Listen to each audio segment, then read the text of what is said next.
Hey guys, it's Gus. Today I'm finally going to go over how to make the bumper for this thing here, or the roll cage, not a bumper. So far it has been really good. I've gotten several runs on it, but I've been really sick lately, so I haven't had time to, or the energy to make this video. Kind of see what it looks like here. It screws on down under here. First, I'm going to go over the things you're going to need with my fancy high-tech board here. First thing we need is a drill. Don't matter what you got, something nice and little like this. This is what I use. We need a 7/64 drill bit. We need electrical tape or duct tape to tape the foam onto the rod. And a 1/4-inch ABS rod. As you can see, this stuff is very flexible. And then we need 4 16mm screws to bolt it from the chassis to the rod, to the roll cage, and then 4 3x20 millimeters. So we need to bolt across here for those.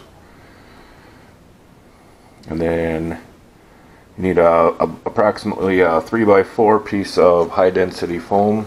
I had some of this super stiff white stuff. It's almost like rubbery, but the stuff you'll probably find at like a hobby store or a craft store it's like a real dark black. You want it where when you squeeze it as hard as you can, you really can't quite get it squished all the way together. Then we need a tubing bender, which is this fancy fella right here, and a marker. So we're going to grab my fancy CAD drawing here. Now it's going to be kind of confusing because I got lots of numbers on here.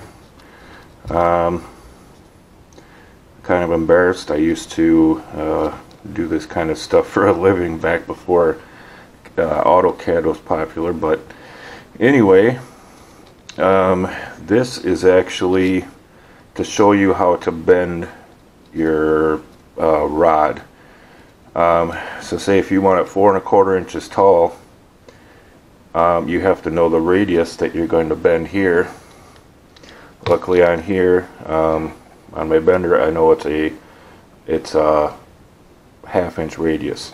So that means the height from the start of the bend to the inside will be a 1/2 inch, but in order to get the height we want, we have to add on the 1/4 inch on top of that. So when we figure out how to bend it, we know it's our 1/2 inch radius plus our 1/4 inch thickness of our material.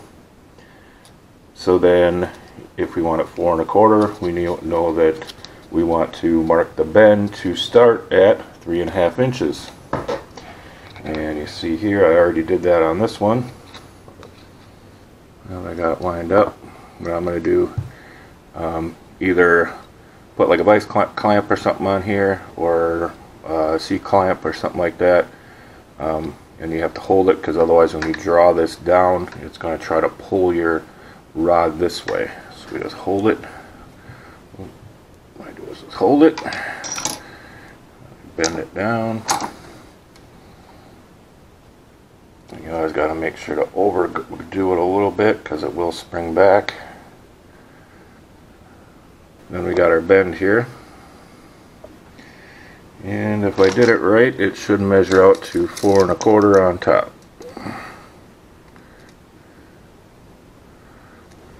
You can see there we're pretty darn close.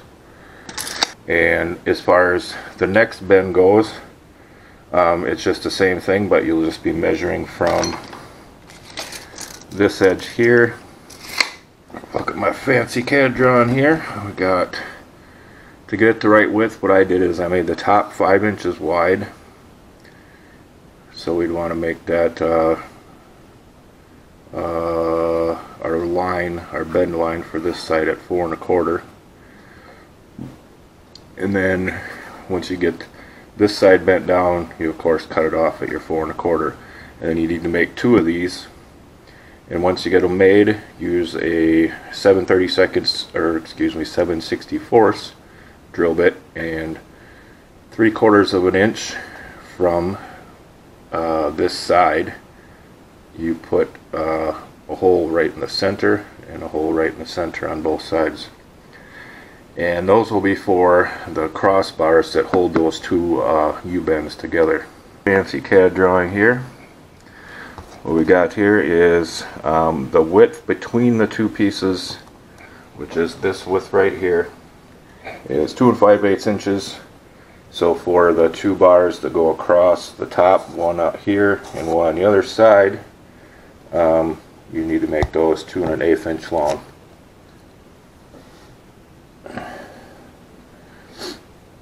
And once you get those made, then what you have to do is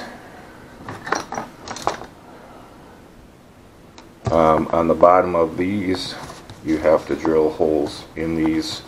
Make sure it's long enough, you get down in there deep enough to drill that 7/64 hole straight down. I just hang on to it, but I would recommend that you use a vise or something, because I've drilled holes in my hand so many times I can't even count anymore, and it doesn't feel very good.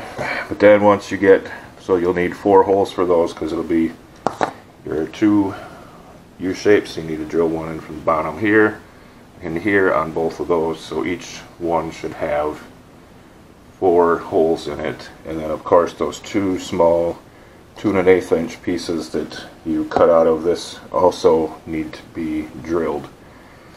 And if you want to make sure you're drilling deep enough, what you can do is just use a piece of tape, wrap it around the drill bit, and that way you can make sure you're getting the drill in far enough with not overdoing it, because overdoing it, then you're gonna weakens it.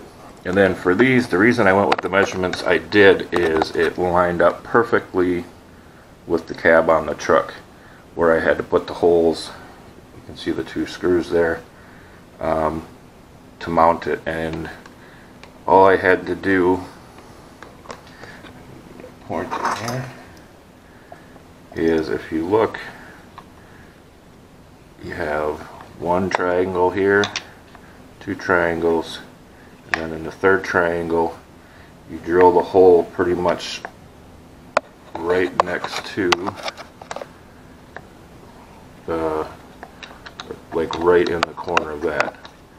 And then this one here, it's the exact same thing. It's 1, 2, 3 from the end. Other side is the same thing. And you can drill those with a 1/8 inch drill bit. 7/64 will work, but 1/8 inch will give you a little bit of play in there. And then what you do first is screw on your 2 cross braces, and then you put these on, and this fits in there like it was almost made to fit. I mean, it's snug, so that way you get the screws and everything works in there good. Once you get it all together, then you can go ahead and tape your foam on there. Yeah, that's all there is to making a roll bar for this. It was pretty easy. As you can see here, just used some very basic tools. So that's all there is today. If you like this video, make sure to subscribe, thumbs up, and see you in the next video.